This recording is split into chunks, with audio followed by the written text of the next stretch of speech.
Hello everyone and welcome to this edition of NASCAR Champions, Benny Parsons. Benjamin Stewart Parsons, or Benny Parsons, as most of us know him by, was born on July 12, 1941, in North Carolina, though he would move to Detroit following high school, where his father owned a taxicab company. Parsons worked as both a taxicab driver and at a gas station while in Detroit. While working at the gas station, a couple of customers towing a race car invited him to a local racetrack. It turns out the driver who was supposed to drive said race car never showed up. Therefore, Parsons ended up starting his first race later that night. In 1964, Parsons made his NASCAR Grand National Series debut at Asheville-Winterville Speedway, driving a Holman Moody number 06 Ford Galaxy, finishing 21st, along with a young Cale Yarborough. This was a one-off start, though. Now, in 1965, Benny was able to win the Rookie of the Year honors in the ARCA Racing Series, driving his own number 98 Ford. In 68 and 1969, Parsons won back-to-back ARCA championships. Then he moved back to North Carolina. Then Parsons made his return to NASCAR, driving his own number 88, making 4 NASCAR Grand National starts in 1969. His best finish was being 3rd in the fall at Texas World Speedway. Overall, he scored 2 top 5s and 3 top 10s in 4 starts. Things really picked up for Benny the following season in 1970. He started the season making 2 starts at Daytona in his own number 88 Ford, finishing 7th and 14th. Then L.G. Dewitt hired Benny Parsons to drive a number 72 Ford full-time for the remainder of the 1970 season. His best start was 1st in the fall at Langley. His best finish was 2nd, also at Langley.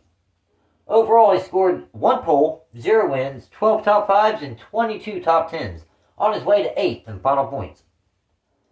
The following season, in 1971, Benny made 35 NASCAR Grand National starts. His best finish was 1st in the spring at South Boston Speedway. This was his first career NASCAR Grand National victory. Overall, he scored 0 poles, 1 win, 13 top 5s, and 18 top 10s, on the way to 11th in final points.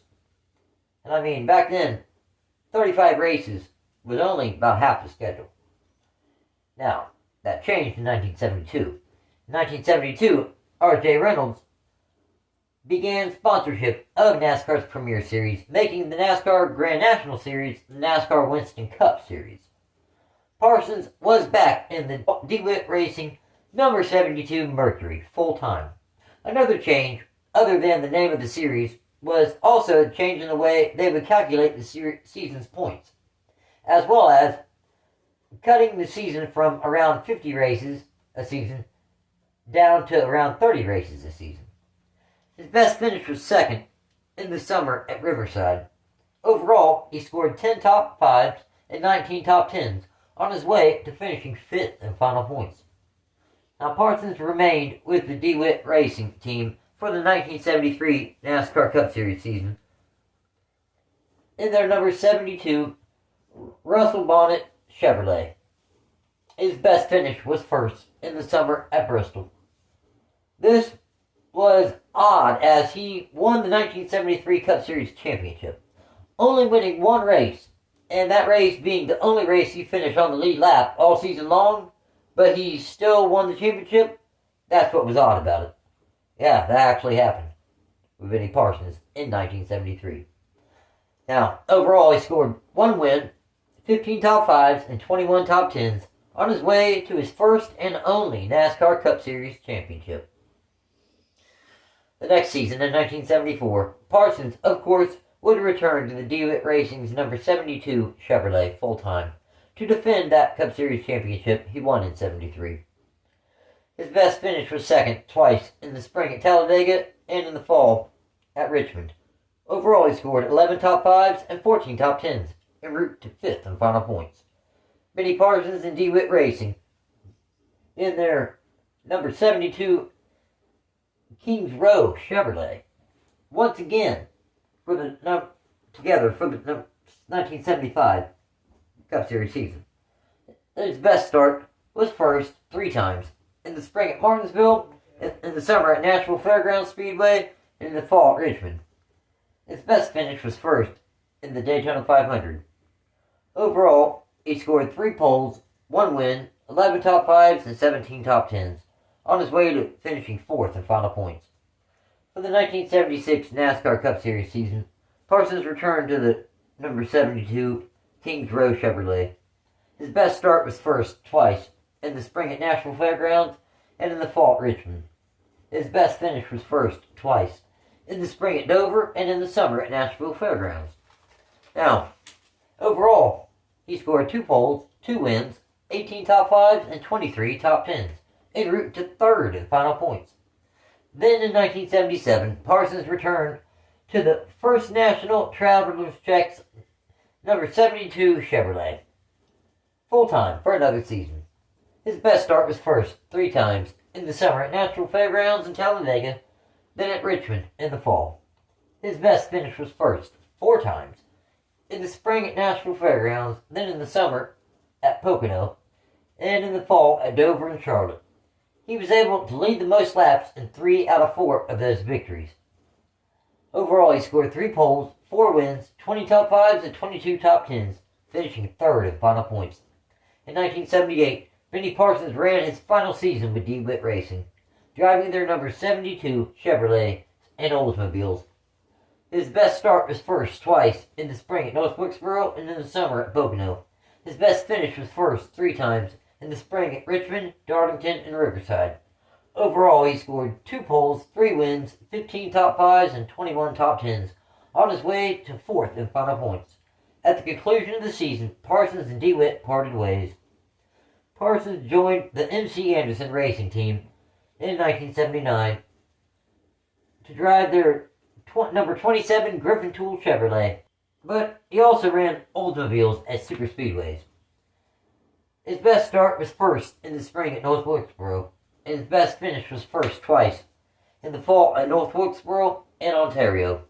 Overall, he scored 1 pole, 2 wins, 16 top 5s, and 21 top 10s, on his way to 5th in final points.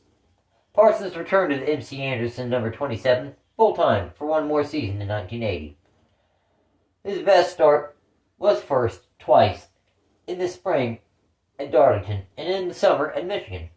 His best finish was first 3 times, in the spring at Charlotte, in the summer at Michigan, and in the fall at Ontario. Overall, he scored 2 poles, 3 wins, 16 top 5s, and 21 top 10s, en route to 3rd in final points. At the conclusion of the season, Parsons and Anderson parted ways. Benny joined the Budmore Engineering race team for the 1981 NASCAR Cup Series season in the number 15 Melling Oil Pumps Ford. His best finish was first 3 times, in the spring at Nashville Fairgrounds, then in the summer at Texas World Speedway, and in the fall at Richmond. Overall, they scored 3 wins, 10 top 5s, and 12 top 10s, on their way to 10th in final points. At the conclusion of the 1981 NASCAR Cup Series season, Parsons and Moore parted ways. This would be the final season that Parsons would ever finish inside the top 10 in final points.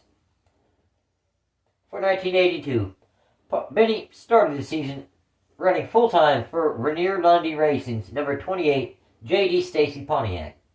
He only ended up making the first 14 starts of the season for number 28 team, though. His best start was first 3 times, in the spring at Daytona, Rockingham, and Talladega. His best finish was 3rd 4 times, in the spring at Richmond, Rockingham, Talladega, and Pocono. Overall, in those 14 starts, he scored 3 poles, 0 wins, 7 top 5s, and 8 top 10s. He made 2 starts in Haas Ellington's number 1 Buick. His best finish was 32nd. He made 1 start in Gray Racing's number 19 Buick at Daytona in the summer, finishing 28th.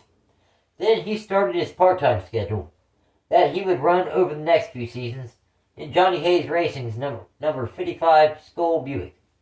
His best finish was 5th 3 times, in the fall at Michigan, Dover, and Charlotte. Overall, in 6 starts, he scored 3 top 5s and 5 top 10s. That following season, in 1983, Parsons was back behind the wheel of the number 55 Skoal Buick. Part-time, 15 starts. His best finish was second, twice, in the spring at Talladega and in the fall at Riverside.